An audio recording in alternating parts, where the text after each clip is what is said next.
In recent days, a wave of reports originating from Russian state media and affiliated Telegram channels has drawn international attention. The reports claim that Russian forces captured a German-made Leopard 2 tank in southern Ukraine, and that active-duty German soldiers were found inside the vehicle. The story spread rapidly across social media platforms, prompting political debate, public reaction, and speculation about a potential escalation involving NATO countries. However, a closer examination shows that these claims remain unverified, and several elements of the narrative conflict with established facts. This report examines what was claimed, what is confirmed, what is not, and why the story matters, regardless of whether the allegations prove true. The origin of the claims. According to Russian media outlets, the incident allegedly occurred in the Huliai area of southern Ukraine, a region that has seen repeated fighting during the conflict. The reports state that Russian units seized a Leopard 2 tank during combat operations and detained members of its crew. Shortly afterward, videos began circulating online. These clips show a damaged armored vehicle, identified as a Leopard tank, and individuals being escorted by armed personnel. Some of the footage includes German-language phrases, which were widely cited as evidence that the detainees were German nationals.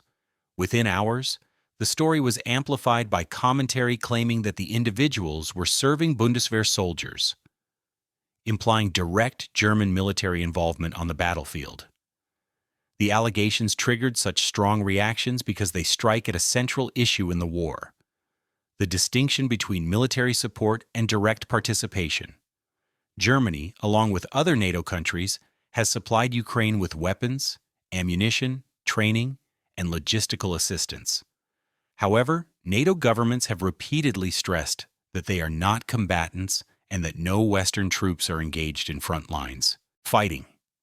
If German soldiers were proven to be operating a tank in combat inside Ukraine, it would represent a fundamental change in Germany's role and potentially alter the legal and political framework of the conflict. That is why the claims were treated as potentially explosive, and why verification is essential. Germany has supplied Ukraine with Leopard 2 main battle tanks as part of international military aid packages. This fact is not disputed. It is also confirmed that Ukrainian tank crews receive training on Leopard systems in Germany and Poland. The tanks are operated by Ukrainian personnel. Maintenance support is provided outside the combat zone. Germany's official position has been consistent. No German combat troops have been deployed to Ukraine. This position has been reiterated by the German federal government, the Bundeswehr, NATO leadership, allied governments, including the United States and the United Kingdom. As of now, there is no verified evidence that this policy has changed.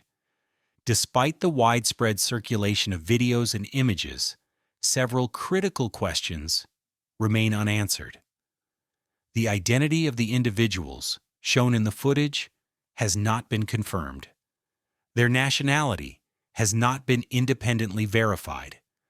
Their military status is unknown. The time and location of the footage cannot be confirmed through independent sources. No international organization, neutral observer, or independent journalist has corroborated the claim that German soldiers were captured in Ukraine. German defense officials stated that they cannot confirm the authenticity of the videos and that there are no reports of Bundeswehr personnel deployed or missing in the area described. The political framing in some reports has also included factual inaccuracies. As of 2025, Germany's chancellor is Olaf Scholz. Friedrich Merz is the leader of the opposition CDU party and does not hold executive authority. The German government has reaffirmed that Germany is a supplier of military equipment, not a party to the conflict.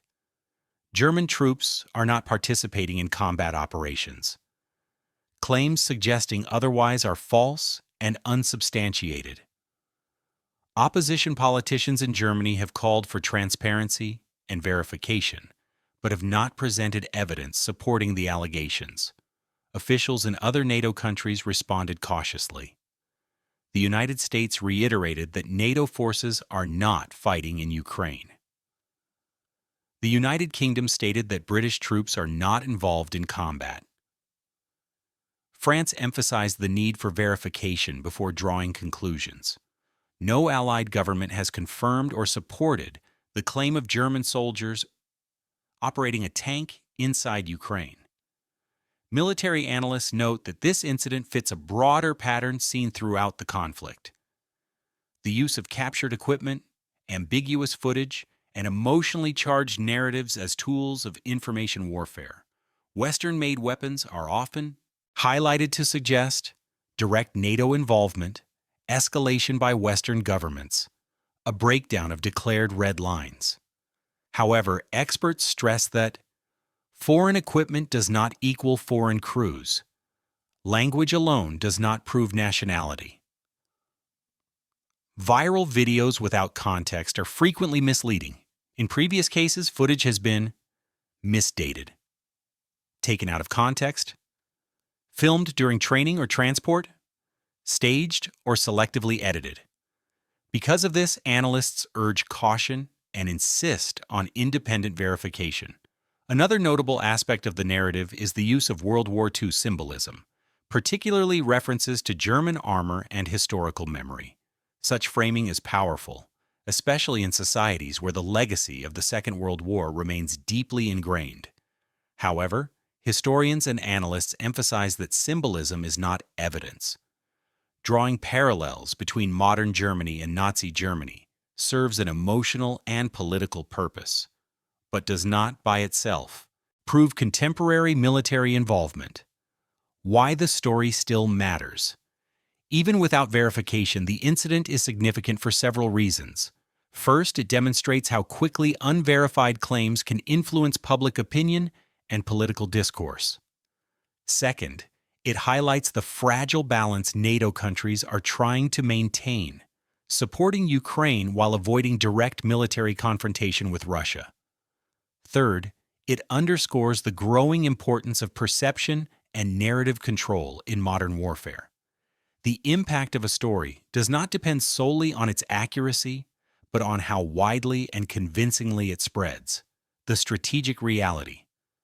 From a strategic standpoint, Germany remains bound by domestic legal constraints, NATO agreements, international law. Deploying German combat troops to Ukraine would represent a dramatic and publicly visible policy shift, one that would be impossible to conceal. No such shift has occurred. Western intelligence agencies, journalists, and monitoring groups have not detected evidence of German units operating in Ukraine. The standard of proof. In modern conflicts, especially those involving nuclear-armed states, claims of escalation require the highest standard of proof. So far, no names have been released, no official confirmation has been provided, no neutral verification exists. Until such evidence emerges, the story remains an allegation, not a fact. The claims surrounding the alleged capture of German soldiers inside a Leopard 2 tank have generated global attention, political debate, and emotional reactions. However, careful examination shows that the narrative rests on unverified footage and unsupported assertions. At present, Germany has not deployed combat troops to Ukraine. Leopard tanks are operated by Ukrainian crews. NATO remains officially outside direct combat. The episode illustrates how information warfare, symbolism, and uncertainty can blur the line between perception and reality.